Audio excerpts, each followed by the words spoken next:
you Rob Carney, whom you may have taken in a poetry or literature class here at UVU. He is one of our distinguished professors and one of the great poets on our campus, one of the great poets in Utah. I live in Salt Lake and I hear people talking about him all the time, including at the local bookstores where you can buy his books, including 88 Maps, his most recent. You can also just sort of scrounge around. That sounds bad, but you can go surf the library here and find some really wonderful things by him as well. So welcome to Rob Carney, and thank you very much for presenting today.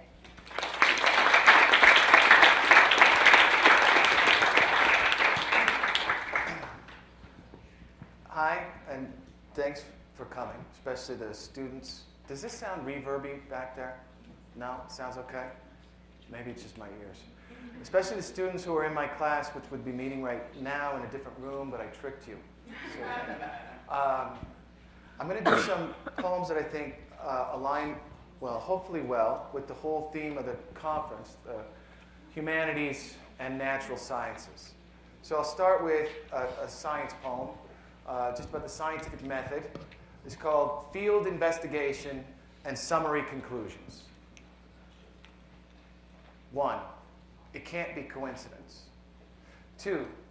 For the second time this week, I'm finding sprouts, not clover, really strange ones, sprouts tufting up to the grass beneath the... Oh, okay, so that's it. Most are under a feeder I hung from a branch.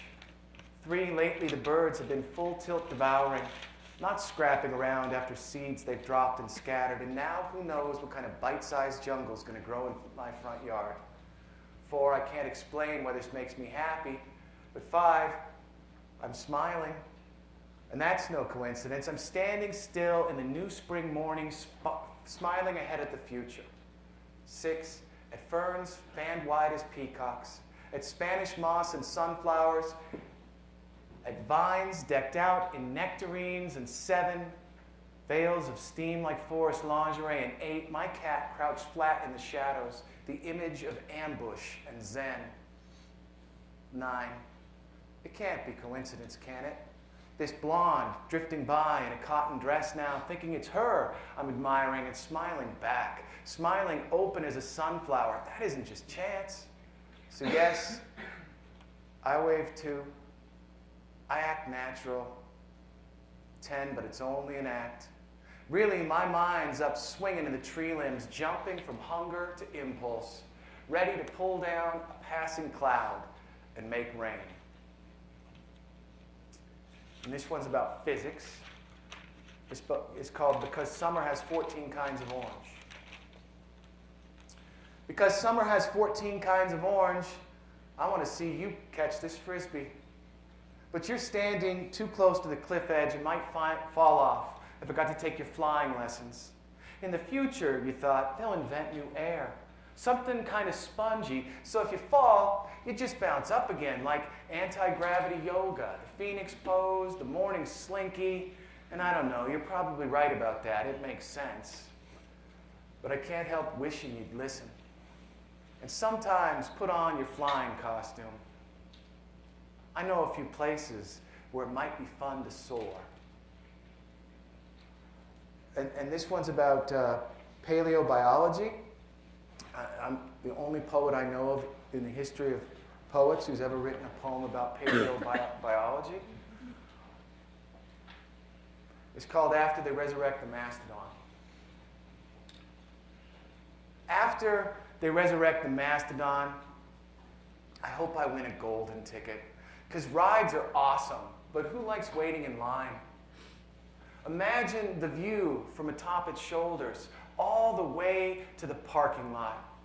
And eye to eye with the mastodon balloons that pretty vendor is selling. In a former life, she was a lifeguard. But drop that to be a part of history. I want that too. My name below a photograph titled Man as Ice Age Astronaut. But first I want a churro. Those things smell delicious. How do I get this mastodon to bring me over there? And then this one's about marine biology. It's called Because All Orcas Have a Way with Words. Because all orcas have a way with words, Decoding their 10,000 whistles is a lot of fun. We sail out with microphones, plunk them in the water, then listen as they badmouth dolphins, complain about squid, their cheaters' camouflage, and that candy-ass getaway ink squirt maneuver. No respect for the food chain they click and move on, gone beyond our audio range. Their word for bikini is seaweed. For fishing boat, it's wants too many. But their name for themselves is impossible to translate. Something like more than wild appetite, or it takes more than salmon to be full. And this one's about entomology. Anybody in here know what entomology is? It's the study of insects. You bet. Somebody needs to. So this is called When I Asked My Friend the Entomologist. When I asked my friend the entomologist, is it true? Does a female praying mantis kill its mate by biting its head off? She said, sure, but at least they're honest about it. And they get it done with faster than a woman. She's pretty thin herself, wears toughness like an exoskeleton. But I've seen her run across the football field behind a moth just because they're beautiful, because you don't see many in the daytime. And she'll buy herself a dress for New Year's Eve. One year, it was monarch orange. Another, it was dragonfly blue, knee-length, dramatically backless. She said it was a kind of camouflage that she had to blend in with the champagne bubbles. But yeah, she admitted, I'm hoping for some of that too. When I asked what she meant about women, she didn't explain. My yard was more interesting. A baby bird had fallen out of its nest, and my cat had killed it and set it on a rock, a nice flat one, almost like a dinner plate, and I wanted to know what was eating it, hornets or bees. She could have answered on the phone, of course, but figured she might as well come on over. The bees were gone by the time she got here, just ants, a fly, doing cleanup work inside the rib cage. She said, it doesn't take a scientist to be an observer. You've spent some time around women, you tell me. It's been a good summer for bumblebees. Something about the weather. Rain in April, and for once, an unscorched June. Last month, one of them was different though. It had a bright red circle on its abdomen. Probably Bombus centralis, she told me, as common in Utah as dandelions. But then, since I'd come all the way to her lab, she said, unless. I've always liked that word. Like a lighthouse, keeping an eye on possibility. I tend to forget that a lighthouse is signaling risk. Unless it's silvicola. They typically stick to Montana, Wyoming, parts of Colorado. They're rare around here, but sometimes they'll surprise. Then she picked up a marker, lifted her t-shirt, drew a bright red circle on her stomach. She said, Bombus centralis or silvicola, which am I? A praying mantis would have answered her and had it add up to a story. A bee would have flown with that invitation to the hive. There would have been honey. I think that's the upside of instinct. You know what to do. I stand on the porch some nights and listen to the unison crickets. Or maybe my cat brings a hummingbird moth in the house and the chase goes from windows to light bulbs. Sometimes I look at those bird bones and hope she comes around. I've heard there are ants so strong they can carry away a person's anger. I want to ask my friend the entomologist if that's true. 8 things I know about Galileo. 1. It must have been odd for Galileo to find glass as his invention on the face of his judge. The eyes behind them magnified, 2 planets of blue fury. The list of charges less blurry now, seeing things than saying so, etc. Me, I would have half smiled at the irony, been gutted and hung up for ravens. 2, But Galileo played it straight and stayed alive. Me, I would have been wondering, how much have we turned since this started? How far have we traveled around the sun while he reads and reads, and they'd have killed me? Or cut off my ears for not listening? Or left me freezing with nothing to burn but my book? Not Galileo. He lived, creator of telescopes. He lived and went on knowing that the past would be passed by the future. That house arrest couldn't prison his orbiting mind. 3, and it couldn't end memory.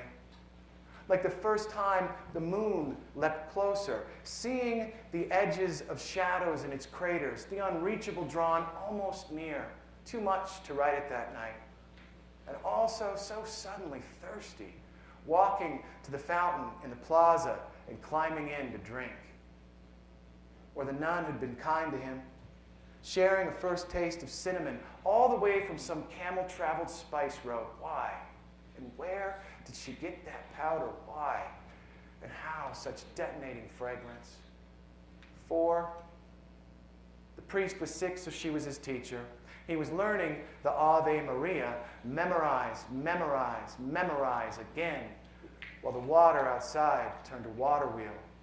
5, to be a sculptor made better sense in a world that didn't want science, in a world that liked things fixed and held them fixed, except wars, the occasional volcano, the smaller eruptions of flame and smoke when the need arose to cure a heretic. 6, his neighbor, in fact, was an artist's model, and he saw her features everywhere, her hips, her hair, her torso, but never her laugh. No way to carve that. Her smile was too much like evening. Her eyes, the opposite of empty. No stone, no tools, no skills could ever get them right. And so he chose astronomy, picked darkness over daylight, took up the shapes and movements of bodies in space, and almost died for his trouble. 7, sometimes, rather than sleeping, his neighbor would come and they'd talk through the window. She'd tell him what angel she was posing as now, and together they'd name another star. 8, that's the part I think about most. More than the Jupiter mission, that probe sent up by NASA bearing his name, the Galileo, I think of his neighbor. Her voice in the darkness, how she must have hung back from the moonlight, so many spies, so little else to talk about, the whole world frozen in its poses. But not her. And of course not Galileo. The two of them knowing we're all sailors. Understanding that the sky is an ocean and beautiful. Just open your eyes. Now, part of the point I think about blending humanities and sciences is that a lot of times to open people's eyes, you need a language that they respond to, and not everybody responds to lab reports. I have never once been seduced in the language of science. It has never happened, not even when she was whispering science things to me. Like, can you imagine what a turn on it would be if somebody whispered and nibbled you the periodic table of elements? No. Much better if they wrote you a love poem or something in which they were comparing you to these